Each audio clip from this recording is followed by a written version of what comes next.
Buenas tardes. El día de hoy nos encontramos con Lucila Silva Triana. y quien les habla, Natalia Ayala Aguilar. El motivo de la presente entrevista es de indagar acerca del mundo de la docencia, cómo se lleva a cabo la docencia en las aulas y cómo se ve reflejada la didáctica en el ámbito docente. Entonces damos inicio a la entrevista con la primera pregunta, que es: ¿qué habilidades considera usted que debe tener un buen docente? La habilidad de saber preparar una clase para hacerse entender y llegar a la comprensión del tema en el estudiante. Es importante la planeación para asimismo buscar las estrategias y las diferentes actividades que se desarrollarán durante una clase, de modo que el estudiante capte el aprendizaje y lo lleve a la práctica. Ok, perfecto. La segunda es: cuéntenos cuál es el paso a paso que usted realiza como docente al momento de planear una clase. Primero reviso los estándares y lineamientos curriculares que me manda el ministerio, que es la base para cada una de los grados o la institución educativa. De acuerdo a los lineamientos y al estándar, se plantea el objetivo, las estrategias y se realiza la planeación de una actividad. Esta planeación debe llevar una motivación, un desarrollo, un desenlace y una práctica. La práctica se hace dentro del aula de clase o fuera de ello con el estudiante, de modo que comprenda la temática. Siempre todo debe girar en desarrollo del estándar, el alineamiento y el logro de las competencias matemáticas, comprensión, facilidad y resolución de problemas, que es lo que el ministerio está solicitando en el día de hoy. Ok, estupendo. Tercera pregunta: ¿cuáles son los objetivos que se tienen en cuenta para la planeación de una clase? ¿Influye en que ésta se lleve a cabo presencial o virtualmente? Sí, porque el objetivo es igual, pero la metodología para el desarrollo de la actividad es diferente si es presencial a si es virtual. Si es presencial, yo cuento con el material en el aula de clase, con las actividades que he programado y puedo dar una explicación clara y precisa a través del tablero o ayudas audiovisuales. Mientras que si es virtual, tendría que entrar a dictar una clase por medio de una plataforma como Zoom o Meet. La planeación es igual, pero la forma de estrategia es diferente. A mí me rinde más el tiempo presencial que virtual. Lo otro influye porque si es virtual, la conectividad de nuestra región es muy regular, tirando a mala. Se ha evidenciado en el desarrollo de clases virtuales que la conexión de estudiantes es baja. Nos toca mirar la estrategia para hacer llegar al estudiante por medio de guía, por medio de videos en la plataforma, en el cual el aprendizaje se ha observado con el regreso ahorita a la presencialidad que no fue el mejor, que las lagunas y las dificultades en el estudiante fueron muy grandes. Faltó autoestima y de pronto responsabilidad de parte del estudiante, ya que en estos casos se observó que a muchos padres de familia lo único que le interesaba era la nota y los trabajos en un 50-70% no los desarrolló el estudiante, sino los desarrollaba el padre de familia o el tutor, y el tutor era quien subía los trabajos o quien contestaba las evaluaciones. En ese sentido, al regresar ahorita a la presencialidad, hemos observado las falencias y las lagunas tan grandes que tiene cada uno de los estudiantes. Entonces, el objetivo es igual, pero la planeación es diferente según el desarrollo de la clase, presencial o virtual. Ok, en ese caso la virtualidad exige que uno como estudiante sea más autónomo y lleve a cabo ese aprendizaje por la misma parte de uno. Claro, influye mucho la responsabilidad y la honestidad. Hay estudiantes que se conectaron y fueron estudiantes quienes rindieron, pero las notas no eran el 10-9, sino un 7. Y es que a un estudiante no le debe calificar una nota. Es que eso es lo que hay que quitar de la mentalidad del padre de estudiante, que no es la nota lo que representa al estudiante, sino el concepto. Porque hemos observado que hay estudiantes que no son los que ocupan el primer puesto en el colegio, porque el estudiante que ocupa el primer puesto en su mayoría es estudiante que aprende un contenido para una evaluación, mientras que hay estudiantes que de pronto no son los que ocupen los primeros lugares, pero tienen mucha capacidad de razonar, de comprender, y los resultados en el IFES han sido maravillosos. Ok, perfecto.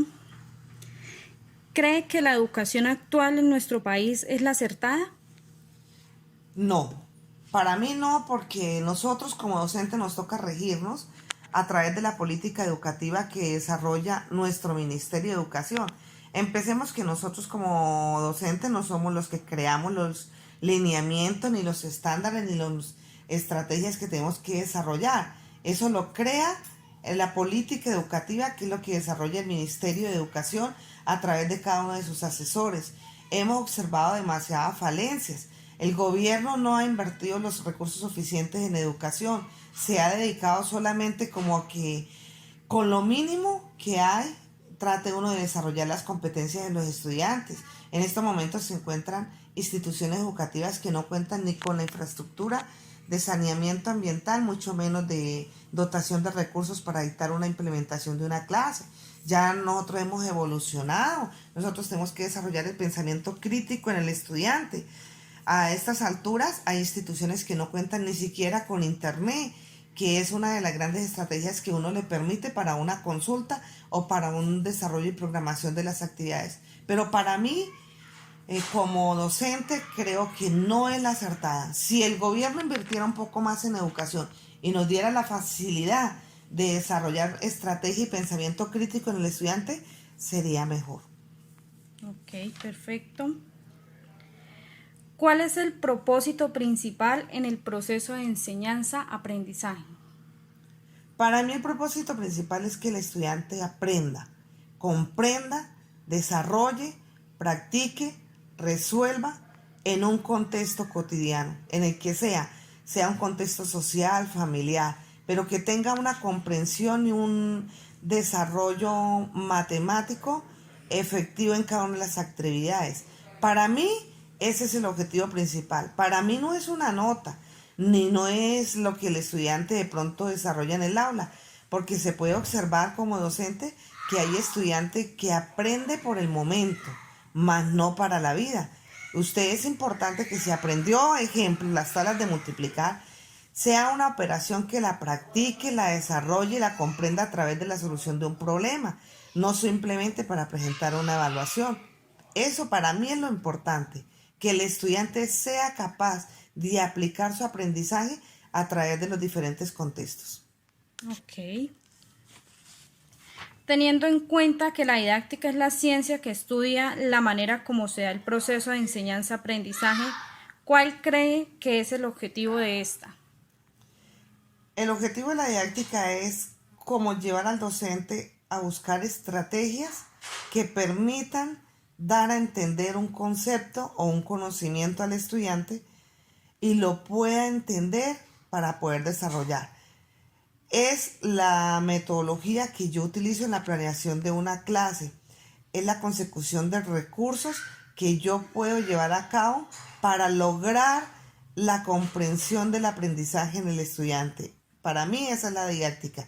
Todas las estrategias que yo puedo planear en el desarrollo de una actividad, logrando el objetivo, el estándar, el lineamiento, pero sobre todo la comprensión del estudiante, no momentánea, sino a través de la práctica de diversas actividades durante su vida escolar. Ok. ¿Cuáles son los principales elementos que debe tener en cuenta un docente al momento de elaborar material didáctico? Que el material que se lleve, lo uno, que cumpla con el fin o el objetivo de la clase, que esté relacionado con el tema, que desarrolle las competencias matemáticas como resolución, comprensión, solución de problemas. El material que sea preciso, no la cantidad sino la calidad del material, que me permita lograr el estándar que debo desarrollar en cada una de las actividades matemáticas. Ok. ¿Qué importancia tiene la didáctica en el proceso de innovación en el área de las matemáticas? Es un área fundamental porque es aquella que me permite ir más allá de lo que de pronto el ministerio me rige. El ministerio me da unos estándares, unos lineamientos, pero yo a través de la didáctica es que planeo las diferentes actividades para llevar a cabo el aprendizaje y la comprensión en el estudiante. Es una estrategia que me permite realizar una evaluación formativa a través de la solución de él. Permitir que el material didáctico que yo planeé esté acorde y sea accesible al estudiante, que tenga el manejo, la práctica de él. No es colocar cantidad, que muchas veces recordar que una hora de clase máximo son 60 minutos. Y para explicar o comprender y desarrollar actividades, a veces debo tomar más de 1, 2 o 3 horas de clase, con el fin de lograr la comprensión y el aprendizaje en el estudiante. Ok. ¿Qué metodología implementa usted a la hora de enseñar de manera didáctica las matemáticas? En mi caso, una metodología más que todo práctica. El concepto que se hace copiar al estudiante es algo muy poco, pero se lleva mucho desarrollo de ejercicio práctico, y ese ejercicio va de diversas maneras, a través primero de la comprensión del concepto, luego el desarrollo de la habilidad de la matemática, hasta llevar al estudiante a la comprensión y solución a través del problema. Hemos observado que en el área lo más difícil para el estudiante es comprender la solución e interpretación de problemas.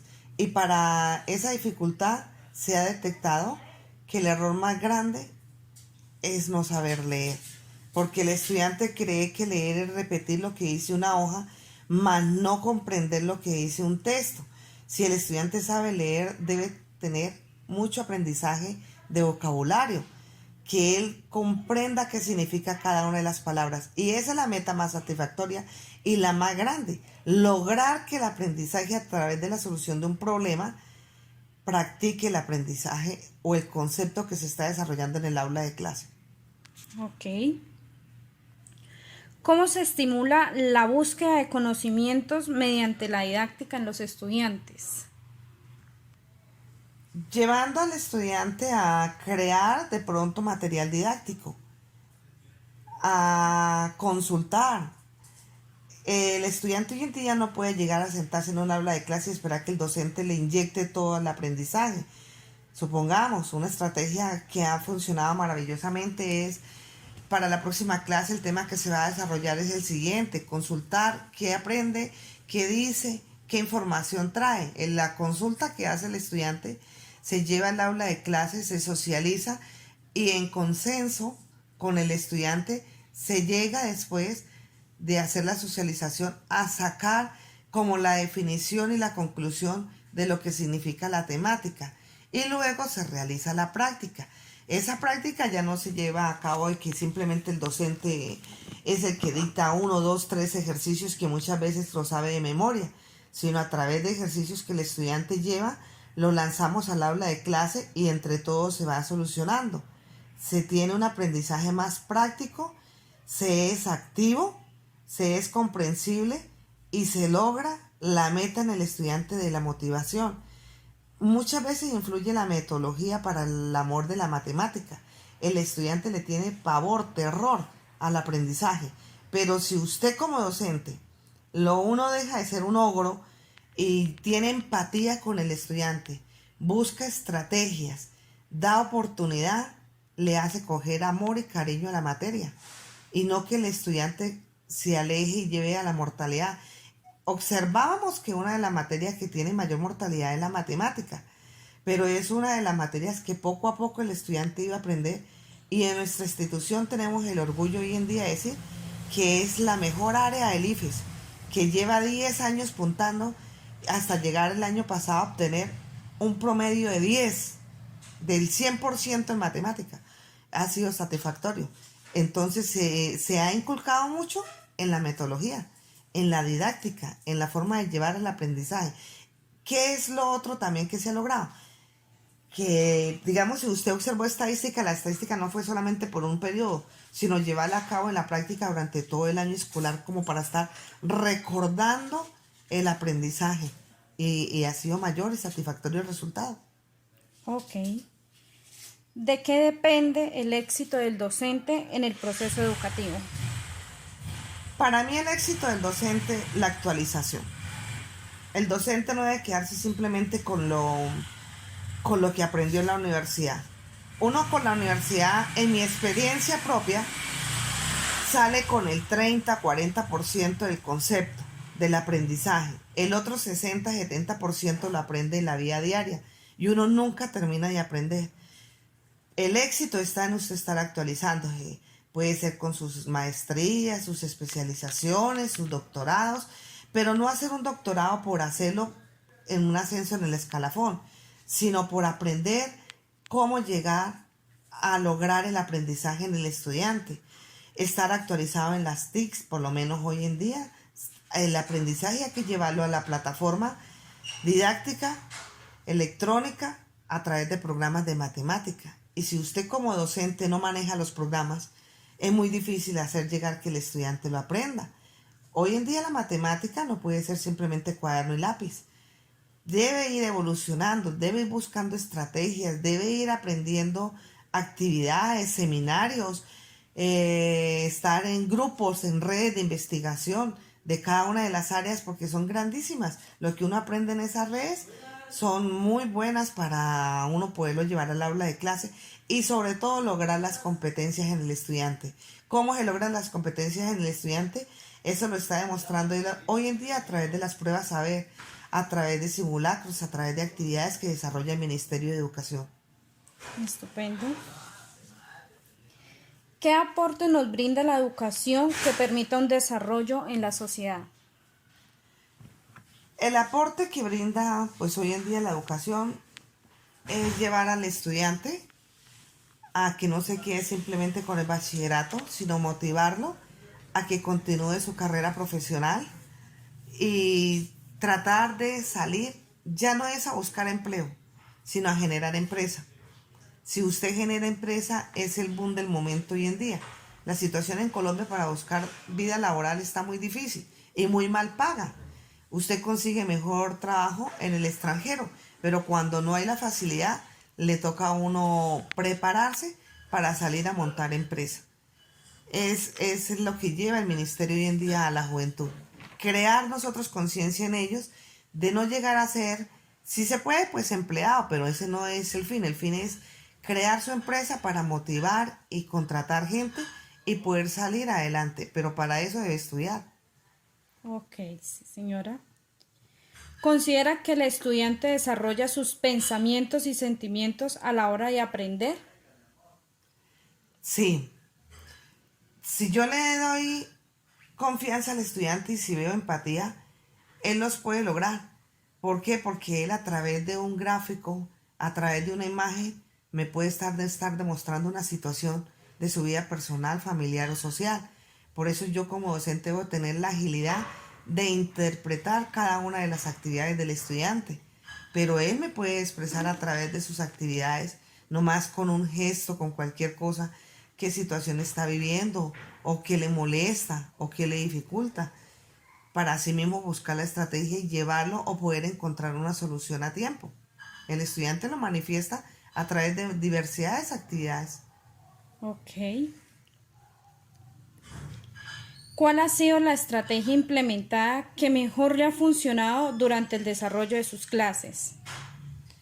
Para mí, el trabajo en grupo en el aula de clase, porque se da la temática, se practica, se evalúa y se forma o corrige de manera adecuada, buscando que el estudiante lleve a comprender la falencia.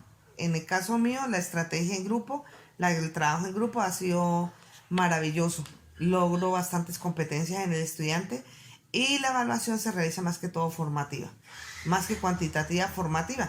En el caso mío, yo al estudiante no lo mato con evaluaciones, simplemente le realizo una evaluación por desempeño. El resto es pura práctica, pura consulta, desarrollo, taller, mucha práctica, porque la matemática no se aprende de memoria. La matemática es práctica.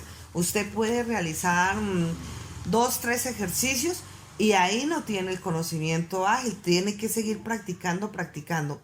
Y eso es lo que me ha funcionado a mí, sinceramente, para el trabajo en el aula de clase.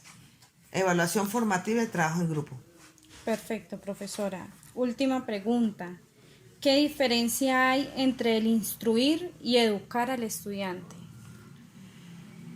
Instruir es como dar una formación, como llenar un concepto, mientras que educar, en el caso mío, no simplemente debo dedicarme a dar números y realización de operaciones, sino formar en valores, en persona, en sociedad, en todo uno de sus aspectos, personal, social, familiar. Eso es educar. Educar no es simplemente dedicarme a mi materia, entré, dicté la clase y salí, no. Eso no, de pronto eso podría ir en un instruir. Educar es estar pendiente de el grupo de personas que está a mi cargo y tratar de formarlo como un ser social con valores para que salga a desempeñarse en su vida laboral, social y familiar a través de un contexto o de una, allá es donde el estudiante va a expresar lo que ha recibido durante 5, 9, 10 años de educación. Es eso, la formación en valores para la persona. Ok, perfecto, profesora Eddy. Eso sería todo por parte de la entrevista. Muchas gracias, muy amable. Hasta luego. Listo, madre, hasta luego, quedamos atentos y lo importante es poder seguir colaborando en las actividades que esté a nuestro alcance, lograr que ustedes cumplan sus metas, sus sueños y que puedan salir adelante en cada una de sus actividades. Perfecto, profesora. Muchas gracias. ¿Listo?